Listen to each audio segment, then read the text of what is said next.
लेकिन हमारे सामने जो बैठे हुए हैं वो एक लेजेंडरी व्यक्ति हैं, दिल्ली में बैठ के दहाड़ते हैं और वो ऐसे दहाड़ते हैं कि उनसे हमें भी ताकत मिलती है। सर आप इसके बारे में क्या बोलना चाहते हैं? मतलब आपने ये आपको लगता नहीं कि कभी आप अरेस्ट हो जाएंगे और आपको काफी सालों के लिए अंदर डाल दिया जाएगा, लेकिन फिर भी आप अपनी जो बात है अम्बेडकर वाली बात है वो बहुत धाकड़ तरीके से रखते हैं? विद्रोही किस्म का व्यक्ति हूँ और विद्रोहपन जो है वो बुढ़ापे में तो आता नहीं, 50 साल पार कर गया, तो ये बचपन से ही ऐसा हूँ। और दूसरी बात है कि कोई लालच नहीं है, कोई मोह नहीं है, किसी इतना नहीं है कि ये भी हो जाए, बहुत ज़्यादा लालच नहीं है। पढ़ना लिखना पढ़ाना बोलना ये मेरा काम है। मैं जब पढ़ने दिल्ली आया था वही बगावत थी, कैसे सर वो? मैंने शादी की वही बगावत थी। अच्छा। हाँ। सर पढ़ने से स्टार्ट करें सर, मतलब कैसे बगावत थी वो? अरे मैंने कहा ना, मैं विद्रोही किस्म का व्यक्ति रहा हूँ ना, रिबेलियस बचपन से।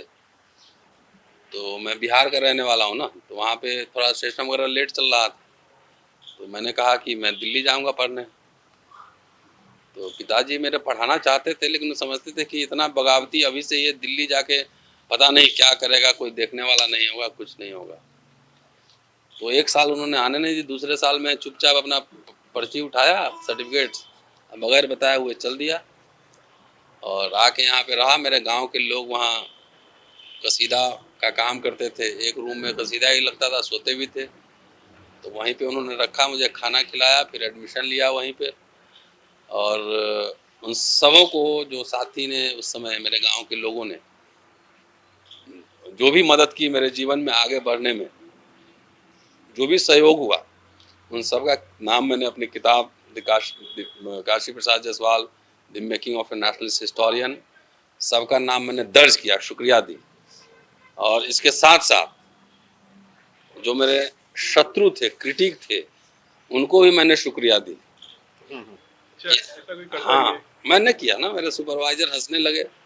मैंने शत्रुओं को शुक्रिया दी कि अगर आप बार बार मुझे चुनौती नहीं देते तो मैं, और आपकी चुनौती को मैं स्वीकार नहीं करता, तो मैं यहाँ तक नहीं पहुँच पाता। तो एक इंसान के बनने में जितने घर परिवार दोस्त का योगदान होता है ना, उतना ही उनके शत्रुओं का भी योगदान होता है। तो इसलिए उनको भी सलाम जरूर करना चाहिए। आपके पास चुनौती ही नहीं रहेगा तो आप क्या करेंगे? खा के सो जाएंगे। तो वो इस तरह के बगावती तेवर रहे। ठीक, तो इसलिए मैं बचपन से, मैं कौन वादी हूँ मुझे पता नहीं, लेकिन मैं कर्मकांड पाखंड विरोधी बचपन से रहा हूँ। अब लेकिन मैं हिस्टोरियन हूँ। मेरे किताब में जाके देखें तो आर्ट, आर्किटेक्चर, टेम्पल आर्किटेक्चर, इस सब पे आपको चैप्टर्स मिलेंगे। तो मैं कहीं जाता हूँ, साउथ इंडिया जाता हूँ, कहीं जाता हूँ, तो मैं टेम्पल आर्किटेक्चर देखने जाता हूँ जरूर। तो हमारे सोशल मीडिया पे कई सारे मेरे फोटोज आप देखेंगे, रंग लगे हुए भी देखेंगे। वो लोग आपको ट्रोल करते हैं। हाँ हाँ, और ट्रोल मतलब आप वहां भी नहीं डरते, आप बोलते हैं करना जो कर लो। वो तो उसी की कहानी तो बता रहा हूँ मैं। तो ये जितना ही चंदाबाज गैंग है ना वही सब करता है। अब मंदिर पे जाना, देखना, पढ़ना, उसको समझना, वहाँ पे फोटो लेना और मंदिर में जाके पूजा करना, कर्म कांड करना, इन दोनों में अंतर नहीं समझ में आता है। तो हम तो इस अपढ़ जनता को मुझे पढ़ाना है, इसलिए मेरी चुनौतियां ज्यादा है। अपढ़ जनता, कुपढ़, जिसको ये डिफरेंस नहीं पता है कि आप कहाँ खड़े हैं, किस काम के लिए खड़े हैं? तो मैं हिस्ट्री में रिसर्च करूंगा तो उनके फूफा जी से पूछ के थोड़े जाऊंगा करने कि कहाँ मुझे क्या करना है। पहले हिस्टोरियन तो पैदा कर ले, आर्ट हिस्टोरियन तो पैदा कर लें। तो इसलिए मैं उनसे डरता भी नहीं। और ये पूरा देखिए, मैं अम्बेडकरवादी, मेरी ट्रेनिंग नहीं हुई है और किसी की भी ट्रेनिंग नहीं हुई है। मैं चुनौती देता हूँ कि मुझे बताया लोग कि उसका अम्बेडकरवादी ट्रेनिंग कैसे हुआ है। वो भाषण देना, नारेबाजी करना अम्बेडकरवादी ट्रेनिंग नहीं है। मैंने कहा ना, मुझे नारों में नहीं विचारों में चाहिए। तो विचार कैसे आएंगे? खाली जाके चुपचाप तपस्या करेंगे उससे विचार आता है? कि कंप्यूटर में बैठना पड़ता है, लाइब्रेरी में जाना पड़ता है, डॉक्यूमेंट निकालना पड़ता है, पढ़ना पड़ता है। आप निकालते रहते हैं वो डॉक्यूमेंट। तो ये तो चुनौती में ही निकला ना। फिर मैंने इसलिए शत्रुओं को भी शुक्रिया दिया जितने मेरे फोटो चिपकाए। तो मैंने कहा आओ बच्चों, अब तुम्हें अम्बेडकर ही पढ़ाता हूँ। फिर मैं बिना पढ़े हुए कट्टर अम्बेडकरवादी घूम रहा है, अब पूरा मूवमेंट का बंटाधार किया हुआ है। तो मैं तो इतिहास का छात्र हूँ, मेरी ट्रेनिंग डिफरेंट तरीके से हुई है। मैं जिस समय मेरी शादी हुई थी तो कहाँ मैं मार्क्सवाद पढ़ा था, ये अम्बेडकरवाद कुछ नहीं पढ़ा था मैं। क्यों पढ़ना चाहिए भाई? मेरा सब्जेक्ट फिजिक्स है, तो फिजिक्स से भी समझोगे कि अम्बेडकर, मेरा हिस्ट्री है, मैं एंशिएंट इंडिया स्पेशलाइज कर रहा हूँ। तो ये हमसे आप कैसे उम्मीद कर रहे हो कि हम लेक्चरर बन भी जाएं, प्रोफेसर बन भी जाएं, तो हम अम्बेडकर पढ़ ही लें? क्यों? अब जो डॉक्टर है, जो इंजीनियर है, मैं तो ऐसे लोगों से पूछना चाहता हूँ, और मेरी चुनौती भी है उनको, कि आप तो ठेका लिए हुए थे इतने दिन से अम्बेडकरवाद पढ़ाने का, जय भीम, हुक्मरान बनाने का, सारी हुकूमत पे कब्जा हो जाएगी। तो अम्बेडकर पढ़ाने के लिए आपने कितने स्कूल विश्वविद्यालय खोले, कितने लोगों को गांव गांव भेजते हो अम्बेडकर पढ़ाने के लिए, समझाने? ये बताओ मुझे। मेरी तो मार्क्सवादी हिस्ट्री तो जब पढ़ते हैं तो उसमें मार्क्सवाद, राष्ट्रवाद, मार्क्सवाद सब का कॉम्बिनेशन रहता है। तो हमको कोई सिलेबस में थोड़ी था कि अम्बेडकर साहब की किताब पढ़नी है। हमने दावा भी नहीं किया, अभी भी नहीं करता।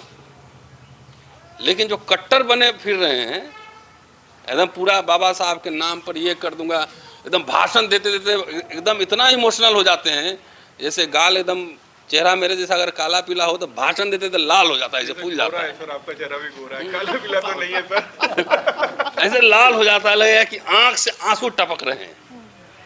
बाबा साहब ने कहा था। तो मैं उस वाला नहीं हूँ, मैं इतिहास का छात्र हूँ ना। हम लोग इमोशन से नहीं पढ़ते हैं, हम लोग रैशनलिज्म से पढ़ते हैं।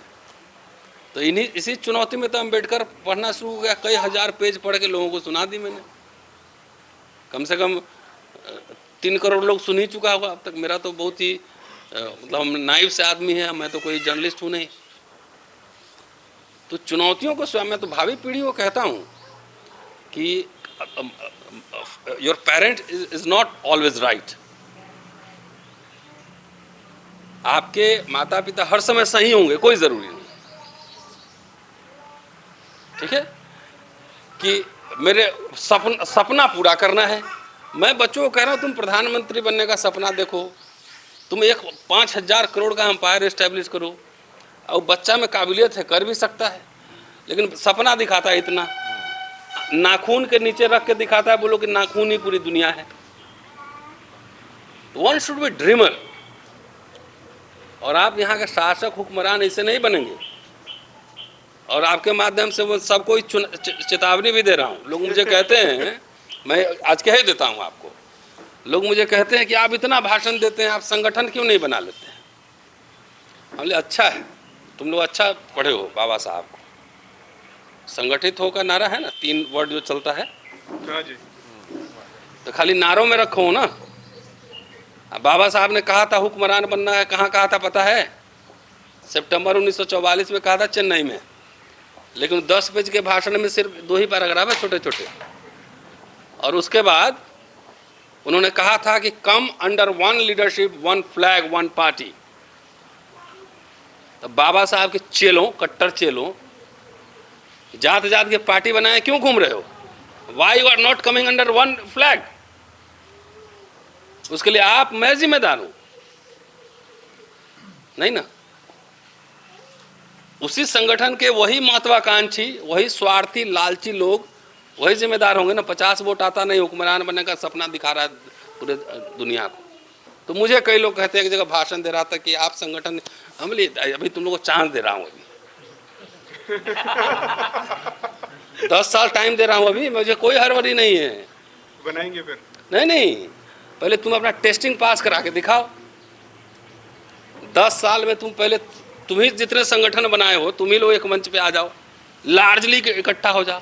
तुम लोग इकट्ठा हो ही नहीं रहा है। एक और उसमें हम अभी दुकान जो चल रहा है, दुकान क्यों खोल रहे हैं? 10 बरस इंतजार करो और डिलीवर नहीं करोगे ना, तो हमारी सबसे पहली चुनौती जो है ना, इन्हीं दलित संगठनों से है। पूरे देश की जनता दलितों को गुमराह कर रहा है, पूरा गुमराह कर रहा है। एक स्कूल नहीं है, एक यूनिवर्सिटी नहीं, एक कॉलेज नहीं है।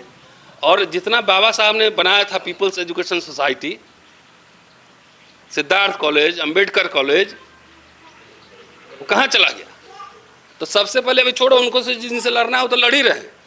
पूरी हमारी जनता जो है, जिनके लिए हम लोग बोल रहे हैं, लिख रहे हैं, पढ़ रहे हैं, ये चंदाबाज संगठनबाजों के बीच जो है ना उसके कैप्टिव बना हुआ है। तो हमारी ये भी चुनौती है कि हम अपने लोगों को इन लोगों से मुक्त कराएं। तो चूंकि आपने 40-50 साल में जहर घोल दिया है ना, नशा दे दिया है, हमारे लोगों को नारा अच्छा लगता है, बहुत नारे दे दो, इमोशनल, हाँ नारे दे दो, उसको खूब अच्छा लगता है।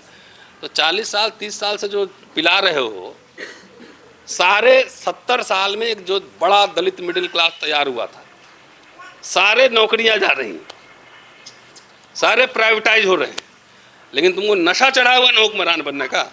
तो इसका मतलब है अंजुल का कोट पैंट उतर जाएगा, धोती पहन के जाना, जब सब बेच बाच के जो है ना किसी काम लायक नहीं छोड़ेगा, तभी क्रांति करोगे ना।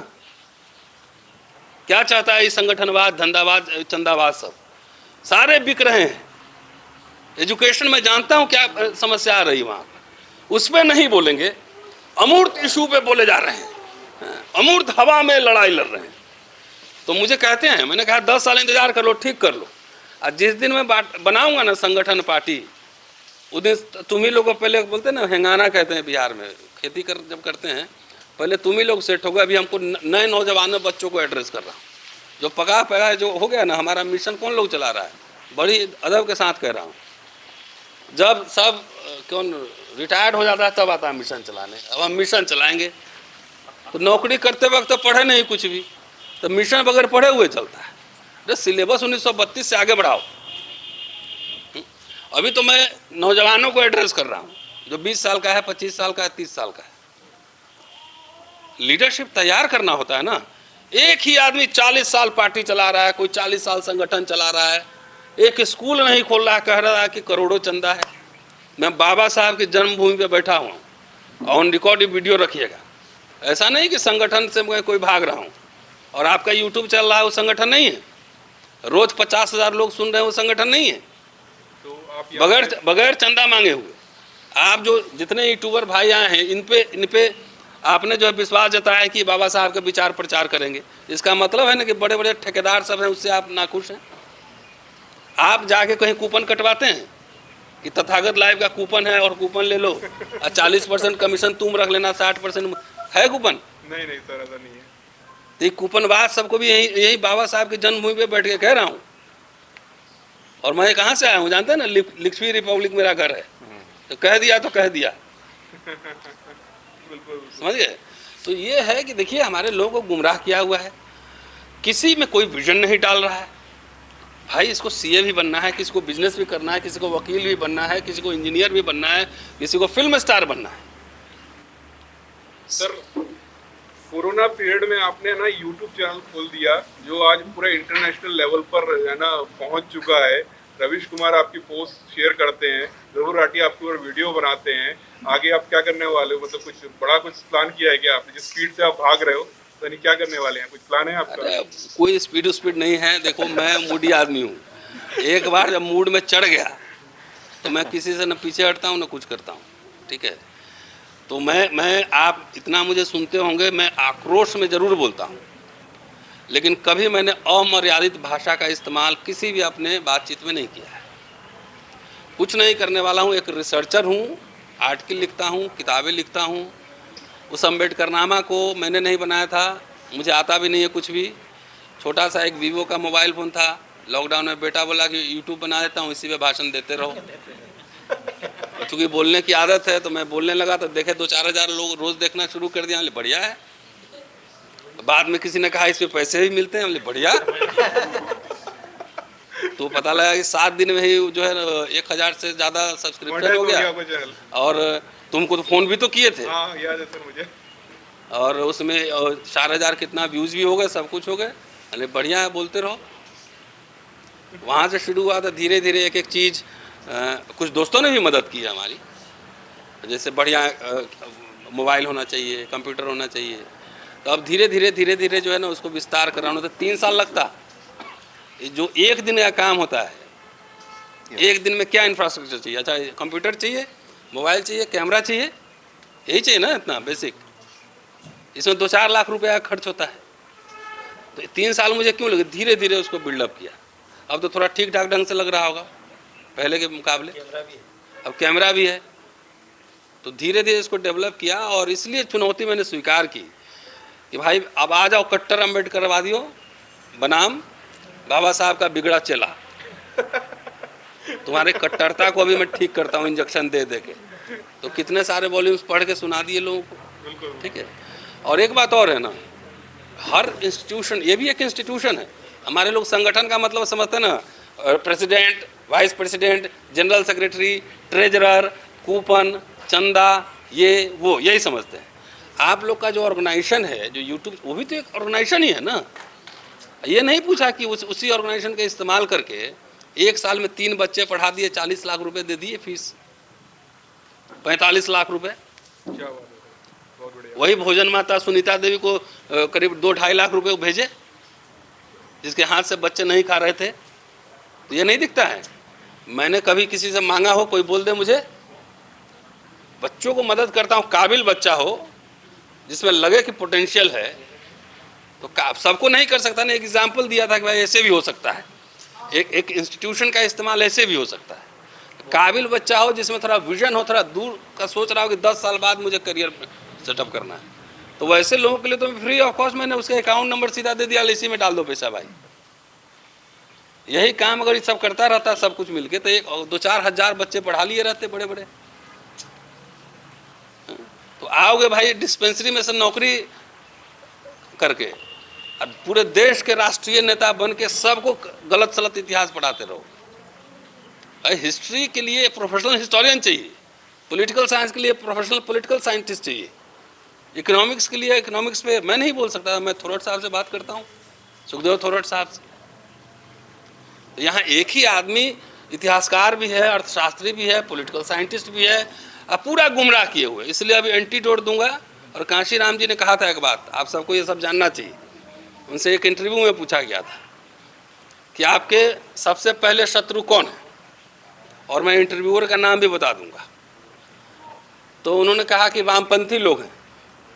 तो थोड़ा जर्नलिस्ट थोड़ा हड़बड़ा गए, बोले कि वामपंथी लोग भी तो गरीब मजदूर की लड़ाई लड़ रहे हैं, तो आपके शत्रु कैसे हुए? तो उन्होंने कहा कि इसीलिए हमारे शत्रु हैं कि हमारे लोग उनके कब्जे में हैं, ठीक है। तो उसी तरीके से हमारे लोग जिनके कब्जे में हैं, पहले उन लोगों को छुड़वाना है। जितना पैसा सब इकट्ठा कर रहा है, 4 यूनिवर्सिटी एक साल में चाहे तो खोल दे जी। क्या सोमनाथ साहब ठीक कह रहा हूँ? हैं 4 मॉडर्न स्कूल, डीपीएस स्कूल खोल सकते हैं। हमारे देने वाले लोग मिडिल क्लास हैं, तो सब उनके कब्जे में है। वहाँ से आज घोषणा करके जा रहा हूँ कि 10 साल कोशिश करूँगा कि इनके कब्जे में से पहले अपने लोगों को निकालो, उस चंदा को इकट्ठा करो, स्कूल खोलो, कॉलेज खोलो। और जब लीडर स्कूल कॉलेज से पैदा होता है, चुनाव में तो डीलर भी आते हैं, इसमें लीडर बनाना है, डीलर तो नहीं बनाना है जी। शुक्रिया।